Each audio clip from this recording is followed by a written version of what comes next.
iisa lang ang ground niyan, pwede mong tutukan yung input. Ayan o, yung supply niya. Yan, so makikita nyo fluctuated yung supply niya. Yan, so dapat ganito yan eh. Ito yung output eh. So wala dapat shorted yan. Pag na-reverse nyo, wala yan. Okay, so pwede siya sa memory, pwede sa IPM driver, pwede sa system. Pero bago yan makarating doon, may mga naka-jump yan na capacitor na nakakonect sa ground.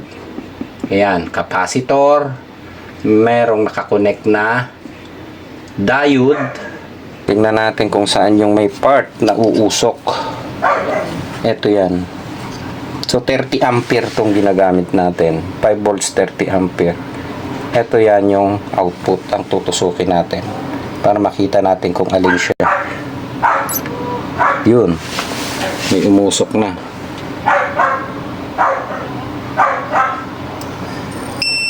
Yun. Okay. Kita na natin. Capacitor to. Ulitin natin. Ayun, oh. Yun. Umuusok. 12 ampere siya. Yun. Okay. So, tingnan natin kung kapag tinanggal natin to is magno-normal siya.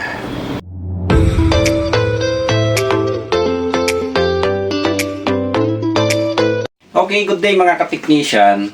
Meron akong unit dito na na-receive is from, actually hindi ko na-entertain si sir nung pumunta dito, is from Bacolod City pa pala ito. Ayan o, Bacolod City. So Everest pala to. Everest split type. Ayan. Ang error niya EL01. So yung EL01, ano yan eh, ang tinutukoy niyan is communication failure. Pero based doon sa ini-note niya dito is indoor unit running, outdoor is not running, outdoor unit. Okay, so maaaring walang power. So kapag walang power ang outdoor, communication failure talaga ang ilalabas niyan. Okay, so shoutout kay Sir Robert Bicarme. Ayan, guys, from Bacolod City, Deca Homes, Bacolod City. And thank you dahil may pinadala pa siya sa aking battery. So saktong-sakto dun sa ating tester. Ito, lobat na yung mga battery ko. So energizer siya. And meron din pinadalang triple A na battery at saka double A. Yun. Thank you. Ayan. So i-check na lang natin to kung ano ang problema. Okay. Ayan. So ito yung board. I-check na lang natin. Sabi niya walang power to eh. Baklasin na lang muna natin.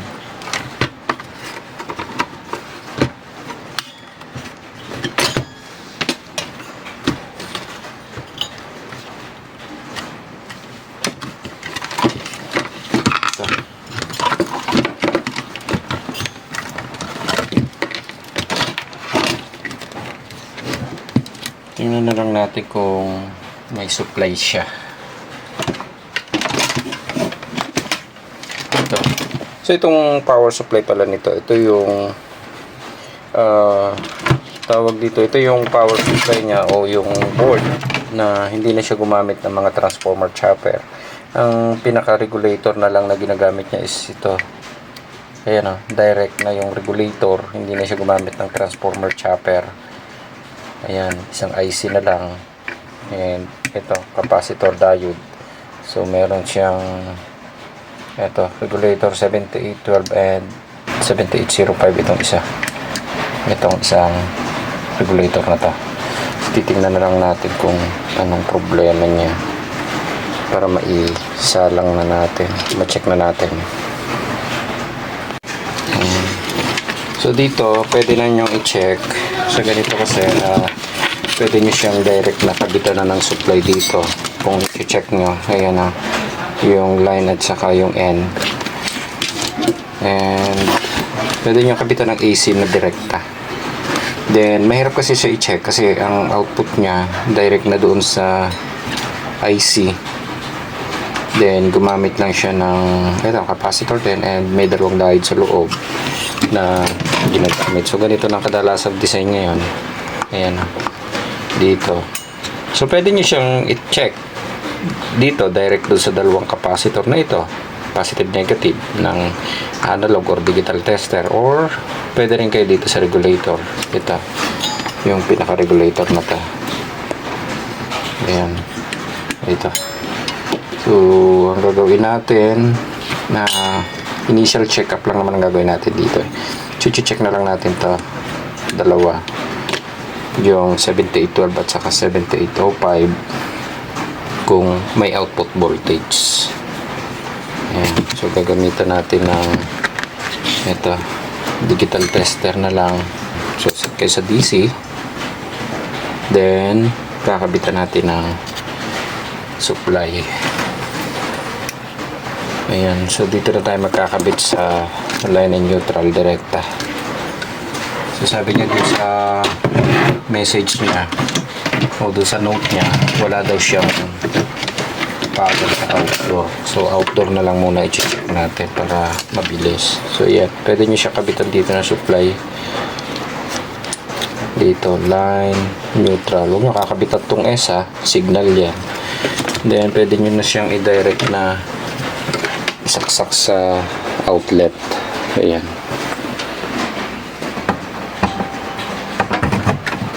Okay. So dito, ayan, wala nga siyang output supply. Kasi may indicator light yan dito eh. And tingnan nyo na lang kung may output supply siya dito. Pwede nyo direct na dito ka mag-ground sa ito kasi negative 7805 to eh. Yan, yung isa 7812. Then iisa lang ang ground yan. Pwede mong tutukan yung input. Ayan o, yung supply nya. Yan, so makikita nyo fluctuated yung supply. Yan, nagti 3.9, 3.2, bumabagsak siya sa 1.9. Yun. So yung supply na to, itong 7812 na to, yan yung pupunta dito sa 7805. Yan, kung ano yung nakuha mo dito sa output nito, yan din yung makukuha mo dito. Yan. So ito yung input. Yung input galing yan dito sa pinaka-regulator natin. Input, then output. Output niya pupunta doon sa 7805. Then ito pa yung mag-out ng 5 volts. Ayan. So wala siyang 5 volts. Bagsak ang supply. Ayan. So i-check natin ng analog ngayon tong output niya. Direct na natin i-check to. So initial check up lang naman. Ayan. So bago kayo mag-check ng analog, baliktarin nyo yung board. Discharge nyo ito. Capacitor. Tingnan ko ulit ang discharge. Ayun. Ito yung pan-discharge natin. Okay. Yung capacitor discharge nya. Yan. Kailangan discharge siya. Yan. So magkasama lang naman yung dalawang capacitor na to. Output kasi yan, pwede kayo mag-check dito sa capacitor output. Kasi yung mapapansin nyo yung supply natin is fluctuated. Tumataas, bumababa. Then nasa 3 volts lang yata o 3.9. Then bumabagsak ng 1.9. Ayan. Pwede nyo i-check to yung dalawang output capacitor. Ito yan ha. So sa analog na lang. Yun. So sakto-sakto yung binigay na battery. Lobat na tong aking tester. So set lang kayo sa X1. Tapos direct mo nang i-check yung pinaka output capacitor. Yung dalawang capacitor kanina nung nakatihaya siya. Ngayon nakataob. Ito yan. Ito. Ayan. So dapat pag reverse natin mawawala ng shortage yan. Ito. Ganun din. Reverse. Ayan. So wala naman siyang shorted dito. Yung problema natin, wala siyang shorted dito pag tinihaya natin ito. Ayan o. Wala tayong nakuhang shorted dito sa dalawang capacitor. So pwede nyo i-check yung output. Kasi dito sa pinaka-input nya, meron. Doon sa output ng 12, meron din siya. Pero bagsak na supply. Ang problema 7805. Ayan. Pwede nyo rin siyang i-check ng direkta. Ayan, gamit yung analog.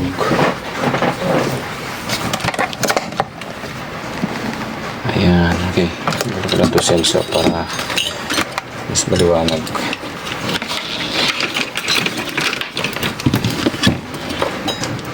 Bunutin muna natin. Ayan, so binunod ko yung sensor na yan. Ito yung output ng 5 volts. Ayan, may resistance. Dapat pag reverse nyo mawawala yan. Ayan o. So dito, kita na natin. Ito 7805. Ang 7805, ang pinupunta ng 7805 system. So possible, kung buo yung regulator, sira ang system. Or merong protect na dinaanan. Ayan. Subukan natin sa digital. Okay. Ayan. Dito lang tayo.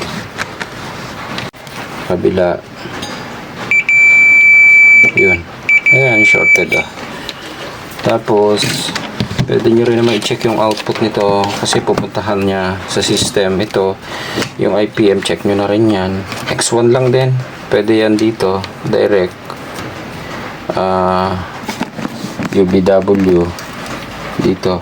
Kung may short kayong nakuha. Para isa check up nyo na. Yan. Reverse. UBW to Ayan. Wala naman shorted. Reverse natin. Dito. Kabila. Wala. Ayan. So gagawin natin, tatanggalin ko muna itong output na regulator. Ito. Yung 5 volts. Painit lang tayo ng soldering. Ayan, so bago ko tanggalin yung parts, ito, ihahang ko lang muna itong isa, yung 7805, pero lilinisan ko muna siya. Baka may madumi lang, kaya may shorted. Ayan, kalasin muna natin.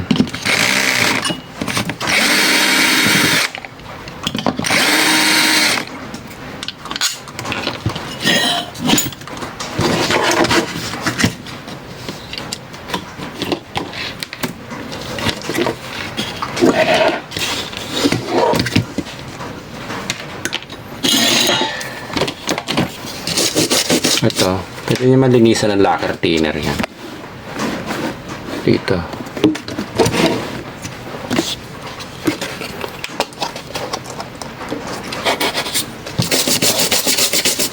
Lacquer thinner. Then, brush nyo itong part na yan. Yung kasing shorted nyan, pwede manggaling sa system. Pwede manggaling dyan sa maliliit na capacitor. Or may protect na diode. Mga bagong board lang kasi ito so kumbaga hindi pa ganun kadami yung problem na na-encounter natin na ganito. Ayan. So usually may chance namang ma-repair. Wag lang talaga shorted itong pinaka-system kasi minsan hindi na namin na-advise to pagka damage yung system.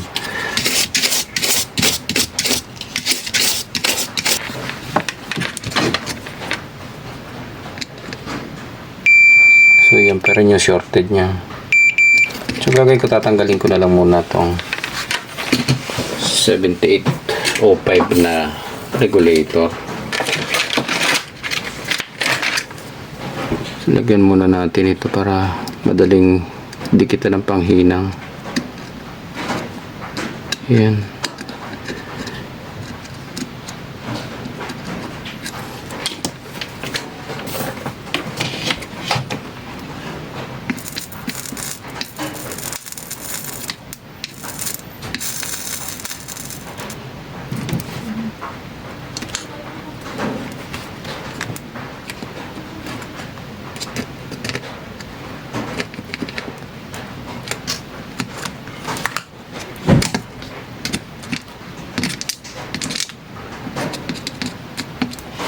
So yan, so natanggal na natin.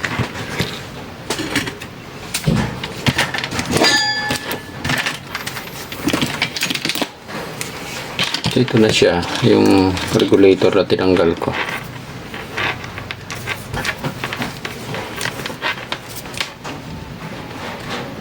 Yung shorted kanina, ito yun Ayan, wala yung shorted niya dito. Okay. Ayan. Walang shorted. So, yung shorted niya, yan. So, nandito pa rin yung shorted niya. Yan. So, dapat, ganito yan eh. Ito yung output eh. So, wala dapat shorted yan. Pag na-reverse nyo, wala yan. Ayan. Dito, ito kasi short. Ayan o. So, ito, papunta na yan dito eh. Ito. Ayan, papunta doon sa system. So, malamang ang damage ito. System. Ayan. So, tingnan natin kung good ang supply. Ayan. Pupunta lang ulit kayo doon. Gamit ka ng digital.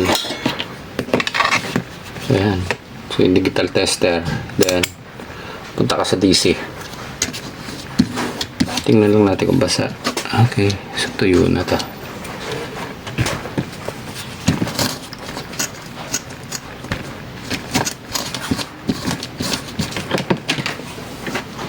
Pwede nyo i-check yung supply ngayon kung normal dahil tinanggal natin yung pinaka-output.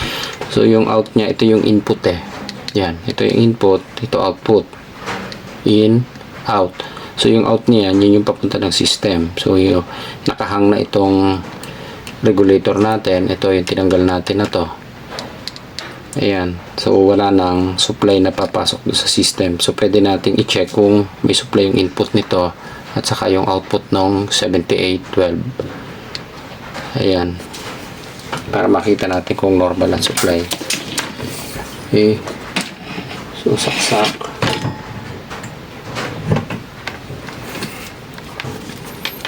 Ayan. So, pwede ka mag-ground dito sa negative ng 7805. Then, doon sa 70, yan o. Meron tayo 16 volts na.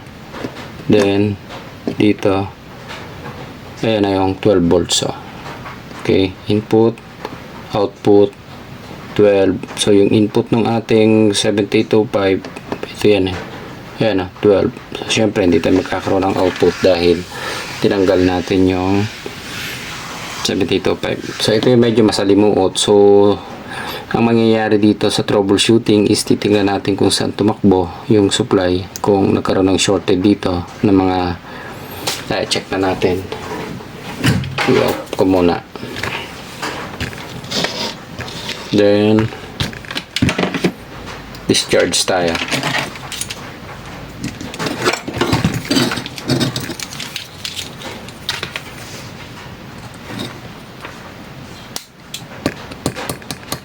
Yan. So, wala na kasi tayong ibang option ng i-check. Punta tayo dito. Ito kasi yan yung shorted eh. Ayan.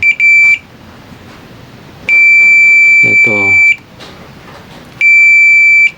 So, shorted lahat yung output na to. So, ngayon, hindi natin malaman kung nanggaling dito o nanggaling sa system. So, pinakamabilis kasi niyan, inihahang itong system IC. Ito. Okay, so sa ganito kasi medyo komplikado na ang problema kasi hindi natin alam kung saan nanggaling yung mismong problem niya, kung sa system ba or doon sa pinaka-memory or doon sa nanggaling doon sa IPM driver. Ayan. So, pwede manggaling kasi lahat yan tinatakbuhan ng 5 volt supply. So, ang gagawin na lang natin, gagamitan natin siya ng special tools para ma-detect natin kung ano yung problema. Ayan. So, ito yung problema natin kapag ganito na yung sira ng board. Medyo complicated na. Hindi natin alam o hindi natin matrace kaagad kung saan ang galing yung eksaktong problema. So, ito yung mga parts o problem na ginagamitan natin ng special tools para madali nating ma-determine. So, ang tawag doon sa tools na ginagamit natin is ito yan, yung short killer. Yan. So, hahanapin niyo yung pinaka-short nito, pauusukin natin. So, ganun talaga ang gagawin natin. So, maaaring umusok siya or may pumutok na parts. Kaya nagsuot din ako ng salamin kasi pag pumutok yung parts, katulad ng system, pagka nag-short siya, mapuputok yung parts niya. Ito kasi kadalasan ginagamit namin ito doon sa mga T-con board, panel ng TV, kapag hinahanap natin yung mga short. Pero dito kasi bihira siya or hindi siya ina-apply, or hindi ko alam kung may mga gumagamit na ng ganito sa ganitong problema. And sa paggamit ito, hindi basta-basta na babanatan natin kung saan yung short na makita natin. Kailangan sure ball tayo kung nasaan yung short. So katulad nito, alam na natin na ang short is nanggaling doon sa output ng 5 volts. So yan yun, dito. Pag pinokus natin, ayan na yun. Yung pinakita ko sa inyo. Itong isang out na to is output ng 5 volts. Ang output ng 5 volts is papunta ng system, papunta ng driver IC, papunta ng memory. Ito drawing natin para madali nyo masundan. Yung short killer na ginagamit natin, ginagamit ito kapag sigurado kayo doon sa linya na may shorted. So dapat tama at alam nyo yung tutusukin nyo kasi hindi kayo pwede magkamali. Lalong lalala ang sira. Yun ay hahanapin nyo kung itutusok nyo doon sa siguradong shorted na supply na tinakbuhan. Ayan, so hindi ito basta ginagamit. Maaaring makasira lalo ng board or pumutok ang circuit board nyo. Katulad nito, yung ginagamit natin, ang supply na sinundan natin dito, yan is yung isang 7812, then yung pangalawa, yan yung 7805 regulator. 1, 2, 3. So ito yung nagkaroon ng input na 16 volts. Ito yung nag-out ng 12 volts. Then yung 12 volts na yan, yan yung pumunta doon sa ating 7805. Ito is negative. And ito yung naglabas ng okay, permanent pala to, no? 5 volt supply. Ayan, ito yung output. Out. So yung out, nahahanapin natin ano ang pinuntahan ba ng 5 volts output. Kapag tumakbo yan dyan, ano ang tutumbukin niya? System. Okay, system IC. Then, aaralin nyo, titingnan nyo, pwede siyang tumakbo doon sa IPM driver. Yan. Or, pwede rin pumunta doon sa memory. Yan. Okay? So, pwede siya sa memory, pwede sa IPM driver, pwede sa system.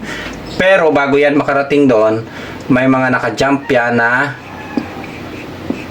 capacitor na nakakonect sa ground.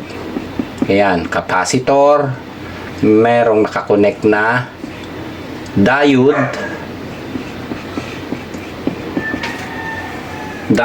or ibang parts pa. Resistor, pwede rin. Or merong naka-jump na resistor.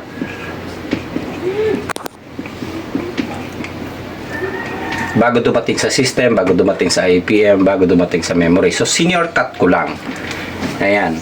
So, ang tutusukin ngayon natin is ito yung negative, ito yung positive. Okay? So, mag-ground tayo dito sa negative ng 7805 at magpa-positive tayo sa positive output ng 7805 natin. Okay? So, start natin. So ayan yung board natin.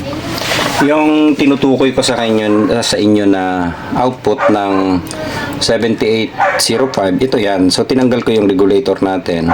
Meron naman tayong supply dito na sa input niya na 12 volts, then hindi nga siya mag-out dahil yun yung shorted. So yung tinutukoy natin na system na pwedeng panggalingan, ito yan. Yung pinaka-memory, ito yan. Then sa driver na papunta ng IPM, so dito yan sa section na to. So hindi natin yan, kasi ang isang technique na ginagawa namin dito dati, iniisa-isa pa namin itong tanggalin, ihahang namin siya, or ihahang natin yung system kaso matrabaho. So ang ginagawa naman natin dito para shortcut yung troubleshooting na gagawin natin, yan nga yung gagamitan natin itong tools natin na tinatawag natin na short killer. Ayan. Okay, so yung short killer natin, isi-set lang natin ng supply, pero usually maximum 5 volts lang din naman to, na may 30 ampere. So 30 ampere siya. Ayan. So inihaw natin yung short killer natin, then ayan na yung voltage nya. I-adjust natin siya into sa maximum volts na nya. So itong short killer namin, maximum 5 volts lang to. Ayan, so i-adjust na natin siya sa pinakamataas na voltage. Ayan, 4.9, 4.8 volts. So i-double check lang natin kung tama yung output supply. I-check natin itong ating clock tester sa DC. So DC yan.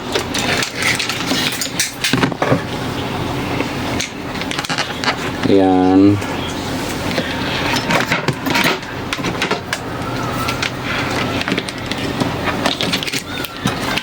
Ito yung output supply niya ng ating short killer dito, and yung pinaka-positive ng ating test prod.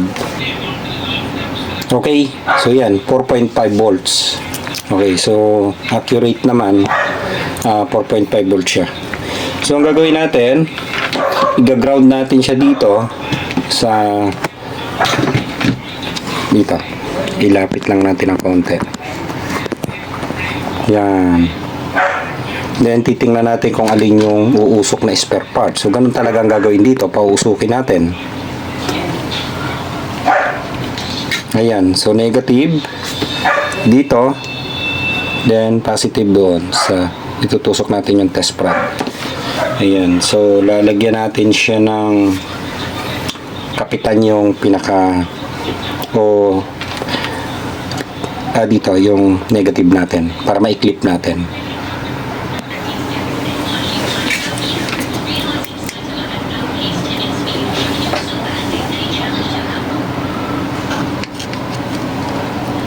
Ayan, so dito tayo maglalagay ng negative. Ito nilagyan ko ng para pagdikitan natin ng clip. Then ito, i-clip natin yung negative nung ating short killer. Yan. Okay. Tapos tingnan natin kung saan yung may part na uusok. Ito yan. So 30 ampere tong ginagamit natin. 5 volts 30 ampere.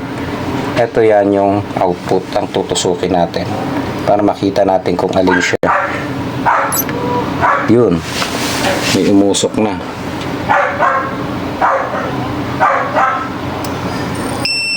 Yun. Okay. Kita na natin. Capacitor to. Ulitin natin. Ayun, oh. Yun. Umuusok. 12 ampere siya. Yun. Okay. So, tingnan natin kung kapag tinanggal natin to is magno-normal siya. Or mawawala yung short niya. Ito siya. Ito. Yung capacitor na to. Ayan. Capacitor siya. Tanggalin natin para makita natin kung ito lang ang shorted niya.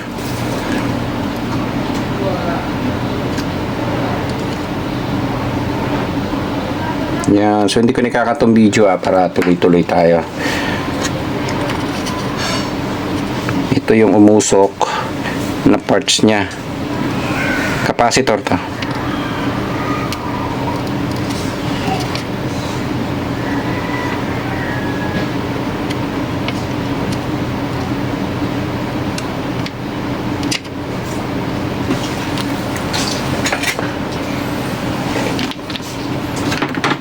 Ayan.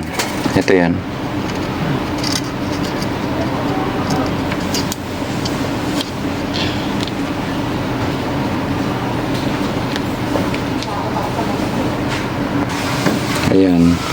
So ito, tingnan na natin kung tama. Okay, so wala na yung short. Ito yan. O yan, wala na yung short dito. Ito lang yung nakita natin doon sa part na yun. Ayan o, yung pinausok natin na parts. So madali lang natin na trace. Kasi kung iisa-isahin natin yan, like magkahang tayo nitong system, magkahang tayo ng memory, o magkahang tayo nito, yung driver IC, so mahihirapan tayo na ibalik ulit. Or kung mag-check naman tayo sa isa ng capacitor, hindi rin natin makikita kagad dyan dahil isa-isahin natin siya na baklasin. Then i-check natin mano-mano ng tester. Ngayon, kung katulad niya, gumamit tayo ng short killer, isang tusok pala makita natin kung alin yung umusok na spare parts, yan yung defective. Ayan, so ang gagawin natin ngayon, ibabalik ko yung 7805 na regulator na binaklas natin. Ito yan yan, babalik lang natin to.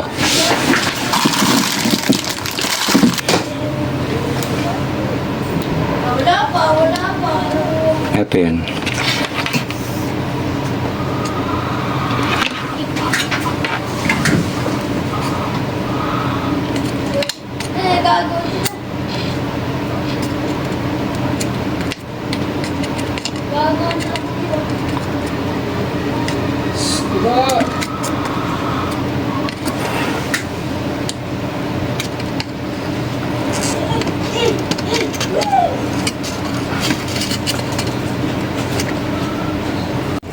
Ayan, so naikabit ko na yung 7805 na regulator. So ang gagawin na lang natin is double check natin ngayon kung may shorted pa. So ito yan. Ayan, wala na. Okay, so wala nang shorted. Hindi ko lang alam kung mag-on siya. Pero sa power supply naman, nasukatan natin siya ng supply. So sukatan na rin natin ngayon ang output ito. Titingnan natin kung mag-on na siya. So ayan, tingnan natin kung may supply na. And i-on natin. Yun, so nag-switch ang relay.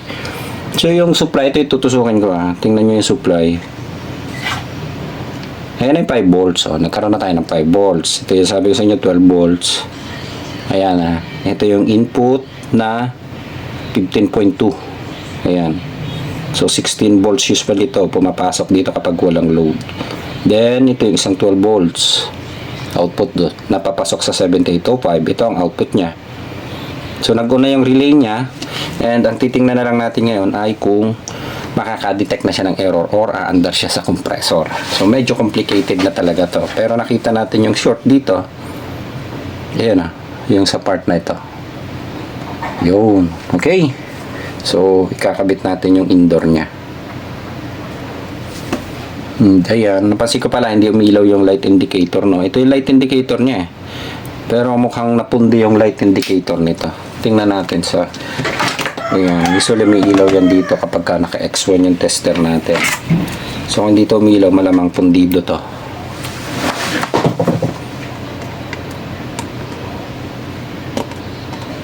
Ayan, so wala. Reverse natin. Okay, so pundido yung light indicator niya, kaya hindi niya napansin na umilaw to. Susubukan na lang natin kung aandar siya. Ayan. Yung capacitor na tinanggal dito is actually hindi ko rin alam kung ano yung eksaktong value nito kasi wala namang value.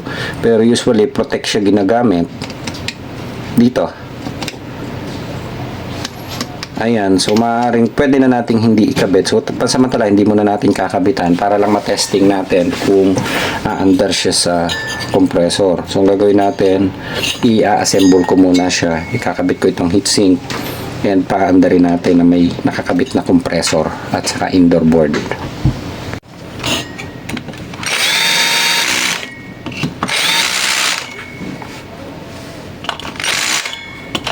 So yan, isinet up ko muna siya. Ito yung indoor. Then inassemble ko yung outdoor. Kinabitan na natin ang compressor. Meron na din siyang indoor fan motor at outdoor fan motor. So ang gagawin natin ngayon, itatry natin kung aandar si compressor. Ayan. So may power siya. Ito nag-on na rin to, kaya lang light indicator, pundido yung light indicator nito, kaya hindi natin makita kung nag-on. Pero normal yung supply nila lahat. And ayan, naka 20 degrees siya. So para makita natin kung nag-communicate siya, bunutin ko muna itong sensor. Yan. Tapos tingnan nyo kung yun, no? Naglabas ng error, easy. Yan. So na-detect niya, easy. Tinanggal ko tong sensor niya, yung tatlong sensor sa outdoor. Okay, so babalik natin ulit siya. Ayan, ayun. So bumalik na ulit siya sa 20. Then antayin natin siya kung mag-run yung compressor at saka fan motor. So yung indoor fan, maandar naman siya. So ang main problem talaga nito, so dito natin nakita sa outdoor. Ayan, dahil shorted nga yung supply na papasok ng system dahil doon sa isang capacitor na na-detect natin. Ayan.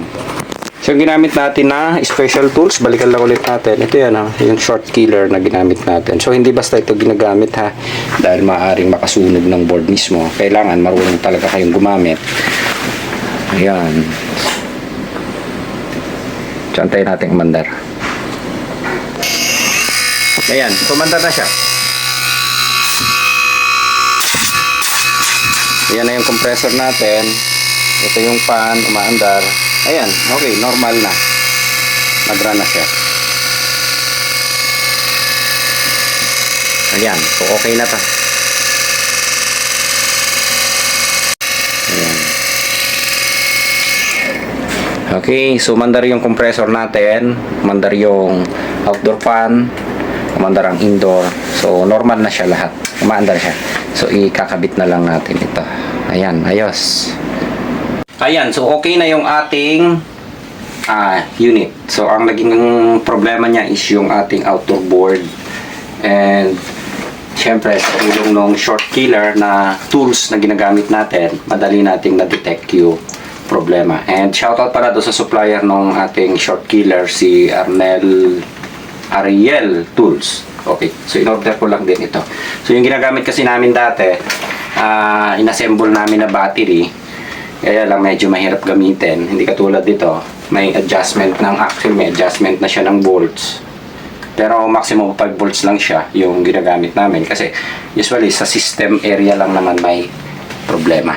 Ayan, so ganito lang kaliit. So meron namang nabibili na mas malalaki.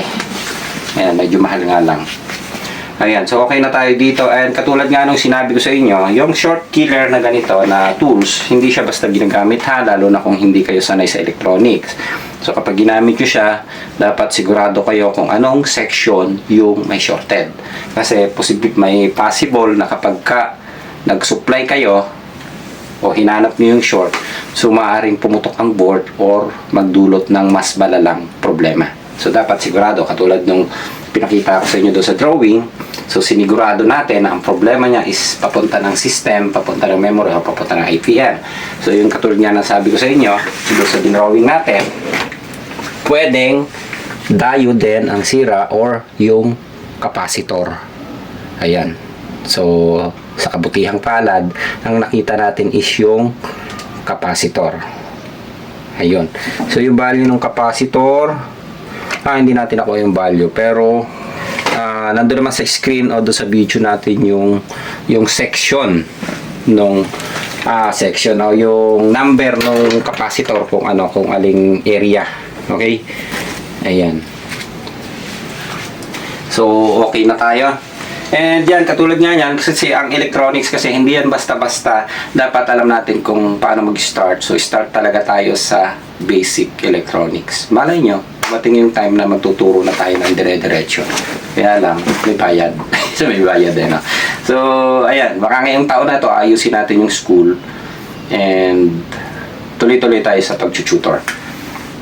Ayan, so sabi nga sa inyo, mag-start ng basic electronics bago kayo mag-proceed talaga sa repair. So hindi yan katulad ng mga tinuturo na alamin mo lang yung PO error, P4 error, or EO error, E0 error, na yun yung point na gagawin nyo. So ibig sabihin lang nun, kabisado nyo yung trouble ng unit. Pero pagdating sa ibang brand, pagdating sa ibang troubleshooting, hindi nyo na alam kasi hindi nyo naman pwedeng i-apply yung PO error dun sa ibang trouble.